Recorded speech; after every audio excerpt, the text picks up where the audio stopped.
Hello, and welcome to another episode of Automate Office Work. I'm your host, Justin, a techie lawyer. I went on the journey to automate all of my work, and now I'm here to help you.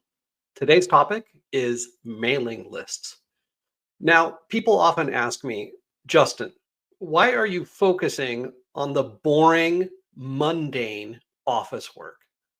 We've got AI that now does this amazing stuff, and it will do all of it for you while still hallucinating. And you have to check and you have to make sure that you have organized data and that it knows context and can learn off of everything.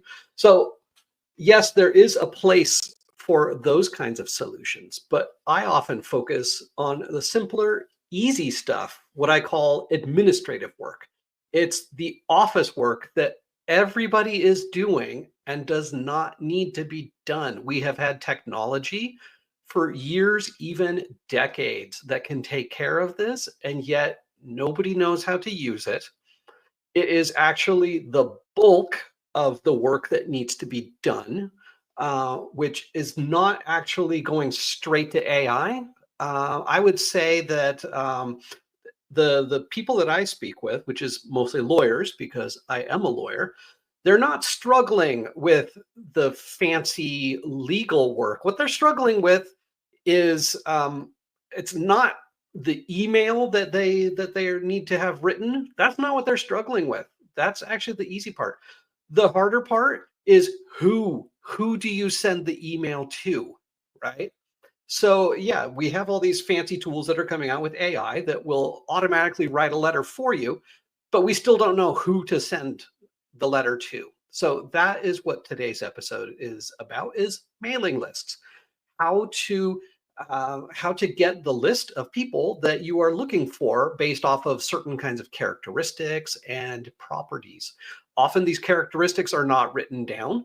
Often, if you are in a large department, say 2 to 4 or 500 people, no single person knows everybody in the department, and nobody knows all the characteristics of all of these people. So yeah, you will have a very hard time with this. It remains to be a very manual task. Even a simple task as like your boss asks you to send an email to everybody in the department. How do you get that list of people? You might have a list that you can get out of Workday or out of Outlook address book. But it's also very difficult to get these people out because you have to go through an org chart and you have to go clicking around these people one by one and write down every single email address, right? Often this list of people is often out of date. Also, people have left the company years ago, and IT, for some reason, has not deleted their account, so they still stay on there. Or maybe they did move to another department, but IT did not update them in the org chart where they're actually at. And God forbid, the easiest way that I see usually people doing this task is that when they need to send out an email to the entire department, they just go to the previous email that was sent to everybody in the department. Maybe it was 2 months ago. And you know what they do? They click on reply all. Now you really don't have the list of people updated. You have what it was a couple of months ago. And maybe even that last time somebody did reply all as well during that time also. So you can see how this happens. It snowballs. You have a large list of people that is completely out of date. You're not emailing the right people, even if you're emailing the entire department. Okay, so this is quite the task, and I have the solution for it. What we do is we connect it with the previous episode that I did about automating people stuff and org charts. So once you have an org chart, you have the basis of everybody in your department. And as people come and people go, that list of people is automatically updated. So right there, you could have a list of everybody in your department.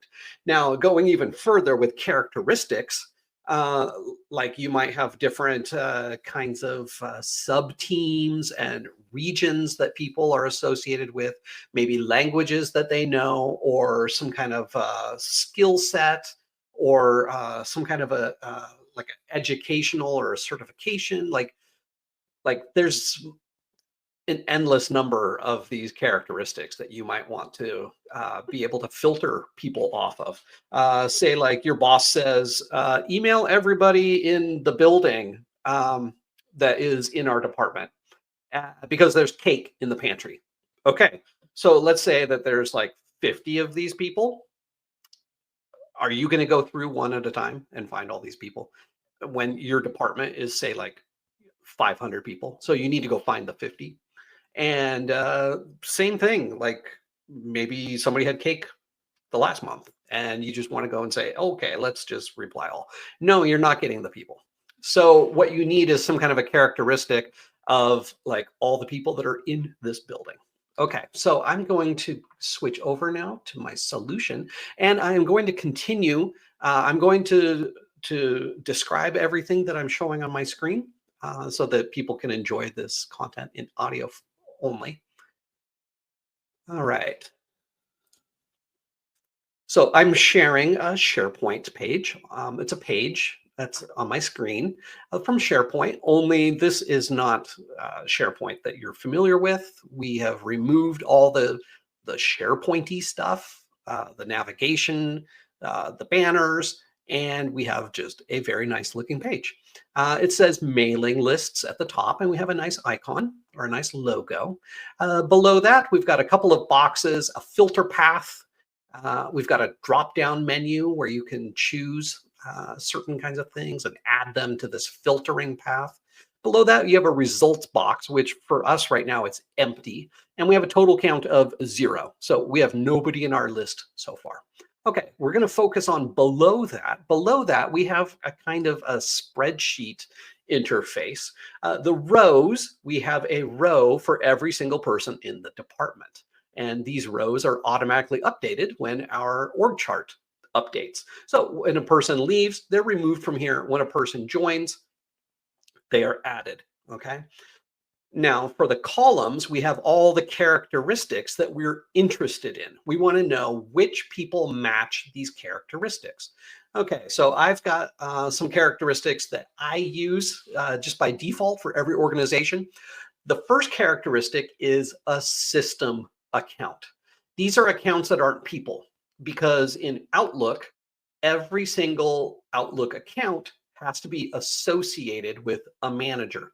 That is, by default, they appear on your org chart, your Outlook address book org chart. Okay. So if we just said, let's email everybody under the department head, you're going to get a whole bunch of these system accounts, newsletters, like the women's support group, like anything that was created just so we can have an email address, there's now an account. And so it's a good idea to mark these to say that these are system accounts so you can filter them out.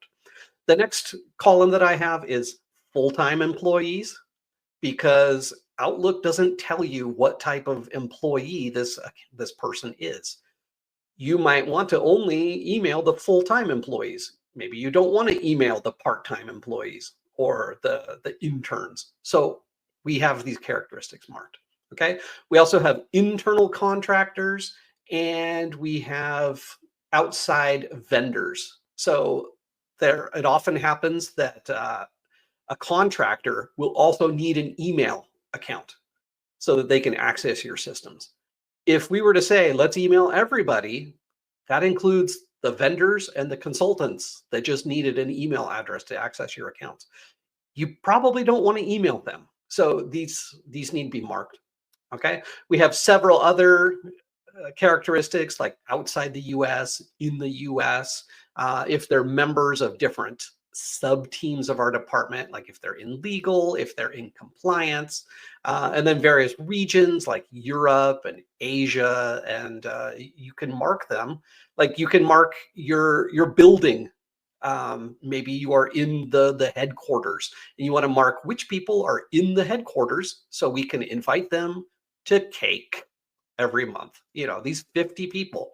So we've got to mark these people with the different characteristics. The perfect time to mark them is when they first join the company. So we have an org chart automation that's already running, and it adds these people here. So what we do is at this time that they're added to the org chart, we automatically send an email to the manager of this person. And we send an email to the person as well, but the manager is going to be best positioned to know what these different things mean, what these different characteristics are, and they should know if they apply to the new person that they're hiring. So they should know if this is a system account or if this is an actual person. So, or if it's an external vendor or an internal contractor, all of these things. Okay. And so because it might be an external contractor or an external vendor, you might not want to send an email to the new person immediately. Maybe just wait for this email to be sent to the manager. And then the manager has a URL where they come to a page like this. I wouldn't show them every single row of every person. I would show them one row of the new person and then the various characteristics. And then the manager can go through and just check and uncheck various characteristics for their new person. And when they save this, and let's say it's not a system account, it's a full-time employee, it's not an external vendor, it's not a contractor, then we would send an automated email to the new person, welcoming them and letting them know that we take communication very seriously, and to make sure that they get the communications that are best suited for them, we would like for them to confirm or update their characteristics that apply to them. Okay, so now you have two people that are interested in filling this in. It doesn't have to be, say, like the department secretary filling this in. No, you get the people who are interested, the manager and the person. Okay, so now that these are automatically filled in, I, as a user, can come here and I can look at this and I can start filtering off of these characteristics. I might also say, this is missing a characteristic that I would like to add. And so I do have a gear to the right of all of these columns of characteristics. This gear allows me to rename them, to reorder them, and I can add a characteristic as well. I am then marked as the owner of the characteristic. And an owner of that characteristic, or a global administrator of this tool, which I also am. Each of these people can click to check and uncheck boxes for their characteristic of every single person. So these people that own these characteristics are also interested in making sure that the characteristics are tagged appropriately to all these people. So let's say that I created a characteristic. It's the administrative assistants that are scattered all throughout the department. And I would like to send an email to the 10 of them, which is 10 for now. Later, it might be more or less. They're going to change. They're going to move around. We do not want to have to go manually looking for these administrative assistants every time we want to send an email to them. Okay, so all three of these people, the administrative assistant, the manager, the person who created the characteristic, and also number 4, me as a global admin, we can all make sure that these are updated appropriately. Okay, I do have, at the intersection of a characteristic and a person, there is a checkbox for each one of these, and I can check and uncheck these, and it is saved automatically. I also have, there's a little people icon next to each email address. If you click on that, it shows you the chain of managers up to the department head. So anybody in this chain can also edit the characteristics for each person. Okay, so now that we've got this all out of the way, you have all of your data is nice. All of your data is being updated. You have a great list of stuff. Okay, so now I can click on next to my characteristic, each characteristic, there is a checkbox. I can check that. So I can say, I want all of the legal people. Okay. And in my results box, it just gave me 9 email addresses and it says 9 people. There's also an envelope icon, and I can click on that envelope icon. It opens up Outlook with all of these email addresses being in the to field. And also there is just some boilerplate text that says you are receiving, or it says this email was sent using mailing lists at, and then a URL to the tool. You can customize your settings to control which emails you receive. Okay, so let's say we use this tool, we email everybody, and somebody says, I should not have received this. Well, they can go and they can update their settings. They had a characteristic that matched what we were looking for. They can go update it. Also, the opposite. Let's say somebody hears from a colleague that a colleague received an email, and then this person's wondering, well, why didn't I? Well, they can come to the tool and mark their characteristic appropriately. Okay, we are all responsible for receiving communications that are appropriate for us. Okay, so I have one characteristic applied, and now I can check another characteristic. Let's say legal and Europe. Oh, it did not add anybody new. There was no, so everybody in Europe, I have one person in Europe, and that person is already in legal as well. Let's say LATAM. Okay, we did get at least one more person. Okay, so I have, okay, let's say legal and LATAM are checked. And now I have 10 people. So I got one more person. Okay, so this is the most basic stuff. You're aggregating. You're just adding all the groups together, and you're not doubling up. We're not duplicating email addresses. We're only taking the unique ones. Okay, and at the very, very top, we have this filter path as well. And you can see, well, if you're watching the video, there is a block and it says legal. And then there's another block, it says LATAM. And in my LATAM box, I have a drop-down menu. It says union. And you have an icon showing 2 filled in circles overlapping each other. So this means we're taking one group and the other group, we're adding them together, and we're just taking everything. Okay. From this drop-down menu, I can also change this to intersection. Intersection is where is the overlap of the two. So now I have a total list of 2 people. There are 2 people that are in LATAM and are in legal. So it gives us these 2 people. The drop-down menu can also do exclusion. So it means give us everything, give us legal minus LATAM. So, and that gives us 7 people. Okay, you can keep doing this in a very complex way. It's a simple interface where you can do complex things and get exactly what you're looking for. Okay, there are also some other kinds of characteristics that are not in columns, but that is, I've got another drop-down menu here. It says all accounts. So I can add that, and it just adds everybody. So we have a total of 19 people in the department, and we've got 19 people on our list. So we just start with everybody. Okay, there's another one called list of accounts.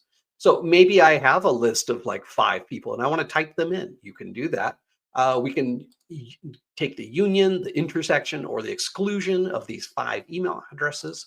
I've also got another one that is direct reports.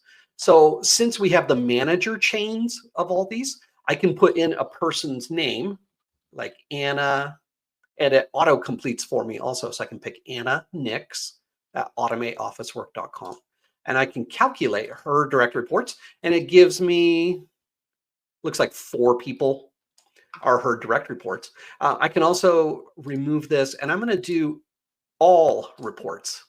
So this will not just be the direct reports, but everybody under Anna. Let's calculate that. And yeah, it looks like it's the same number of people. So I guess Anna is not that high up. Let's see how much time. Okay, I've been going for 20 minutes. I'm hoping that people are loving this kind of a tool.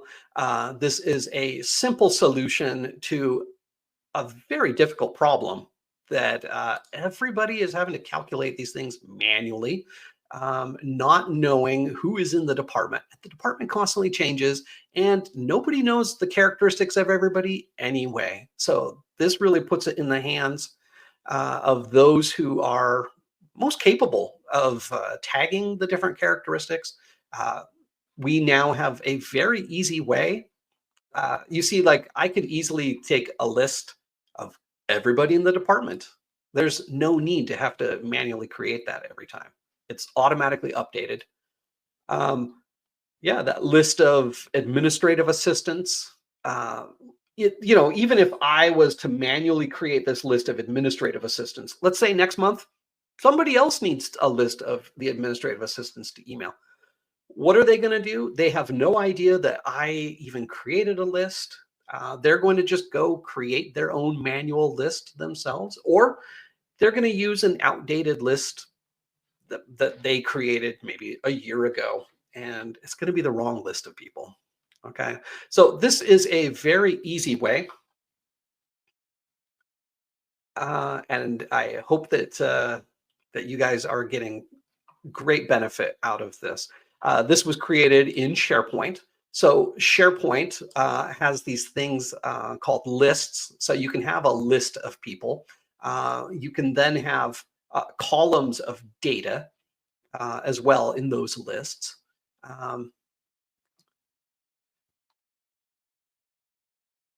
Yeah, it's just a great way to work.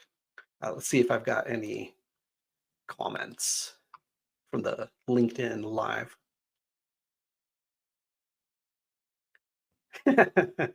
I got a comment. I really like that it highlights row and column with mouse over. Yeah, yeah. You think about these little things that make people enjoy this. Thanks, Maxime. Yeah, it also as here I'll make the window just a little bit shorter, and I'll show even the list of characteristics. It follows down as you scroll down. So it also stays on the screen, as well as if your list of characteristics is really wide and you have to scroll to the right, the email address of each person follows you along as well. So yeah, make a really nice user interface for your people. Let's see, is there anything else to add here? Let's see. Okay, I think I want to issue a challenge. All these people that are working on this like fancy AI stuff, I challenge you to create something using your chatbots and your vibe coding that does this, right? Without any kind of input from anybody. Can you just tell your AI, uh, email everybody that is a lawyer, that is not in engineering, that is outside the U.S. but not in Italy, and and only email the people that speak English. Get something complex with several characteristics, and see if your chatbot is able to do this. I very much doubt it is, because we don't have the data. We don't have the data in place. And if you have the data in place, you don't need AI to do that for you. See if I got another comment. I'm wondering how many characteristics would an enterprise have for mailing lists? Yeah. Who are you trying to communicate to, right? So yeah, I made it open so that people can just come and add their own characteristics. I don't know all the characteristics that people are interested in, right? Um, I call them mailing lists, but this isn't really mailing lists. These are characteristics, right? If you were to go about just this in a mailing list kind of a way, like the traditional way, usually you have to ask IT to set up a mailing list, and then you have to like put in a ticket for IT to add people and remove people from mailing lists. So it's completely manual.